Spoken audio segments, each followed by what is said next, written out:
Hey guys, in this video I'm making 2 patio chairs using 2x4s.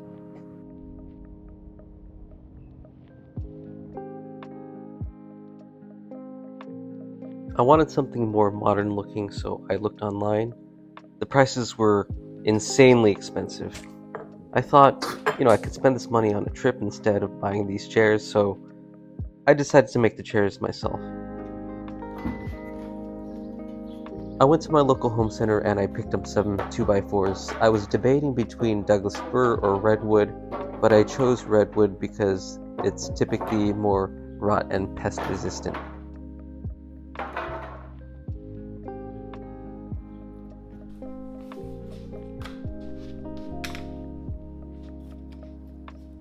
I know there are a lot of similar plans out there, but I decided to make this chair on my own.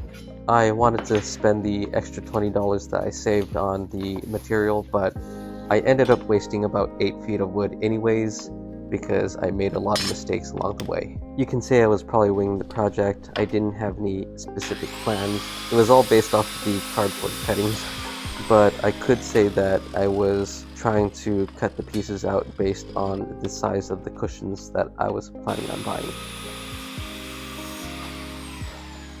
You're probably going to see me using the same tools over and over again. I don't have any fancy tools. I used basic hand tools and basic power tools. I don't have any miter saws, I don't have any domino jigs or any planers. Most of the project was completed using a chisel, a circular saw, and an oval sander. This is one of the parts where I messed up. I actually had to reuse this piece of wood for another part of the project, but some pieces ended up becoming scrap wood.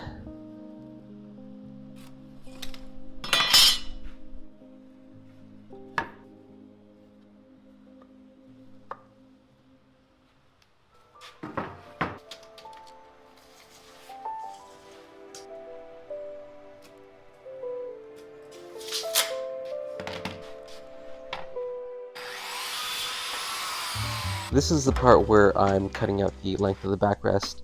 I'm clamping the length of the backrest to the base of the chair, and I'm creating a half lap joint. Essentially what a half lap joint is removing half the thickness of both of the boards.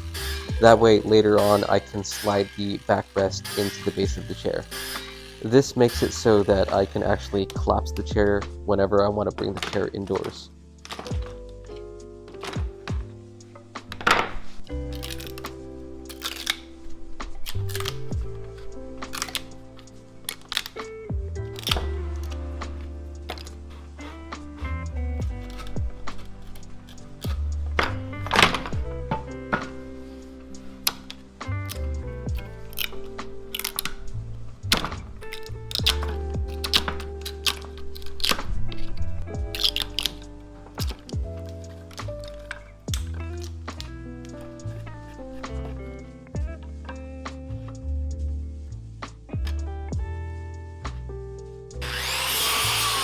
Here I'm cutting out the horizontal slats for the seat rest and the backrest.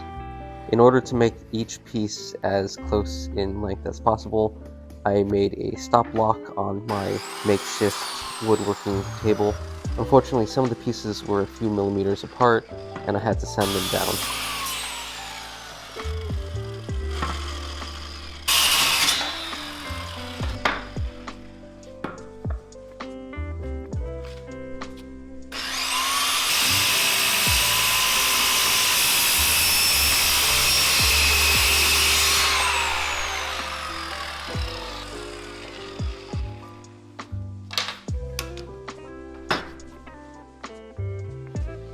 Part of the woodworking process requires a lot of sanding in between.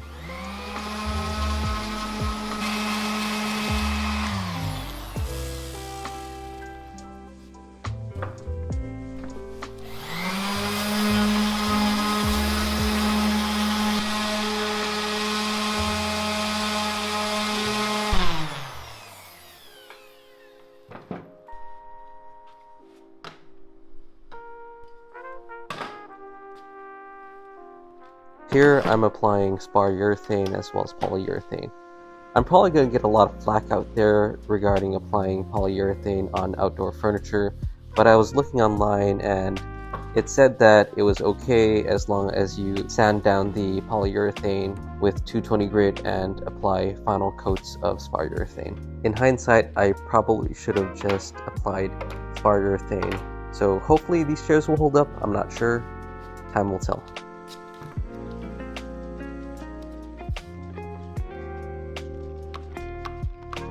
So here is where I'm drilling in the pocket holes. This part is probably the most tedious and repetitive part of the project, but also the part where you could actually see the project coming together when you put the pieces together.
Using oak dowels that I bought from the home center, I used Titebond glue and I was able to seal up the holes where I had previously drilled the pocket holes.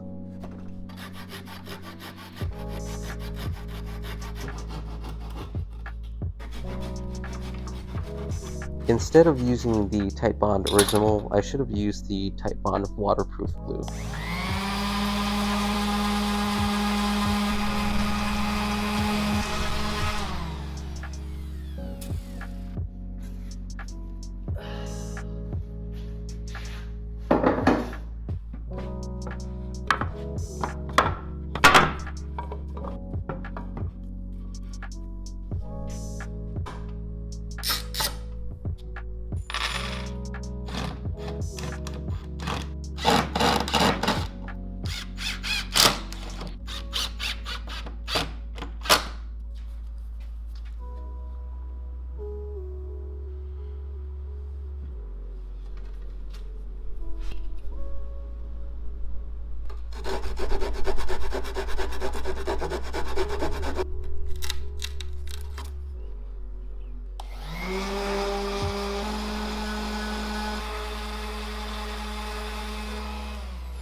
Here I'm sanding down all of the wood with 220 grit before I apply my last few coats of spar urethane.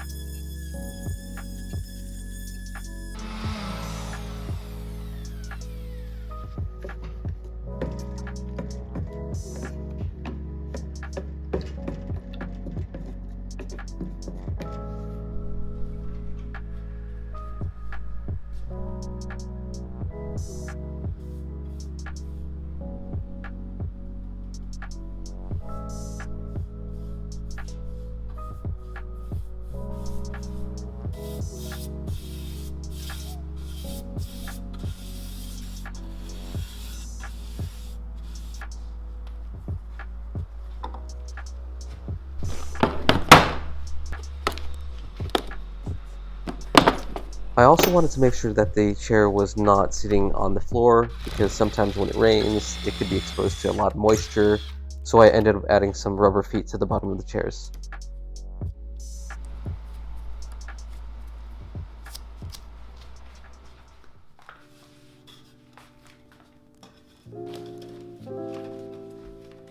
I bought these cushions for about $50 a set.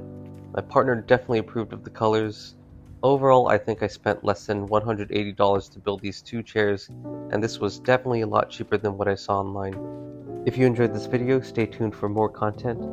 Don't forget to like the video and subscribe to this channel to get notified about future updates.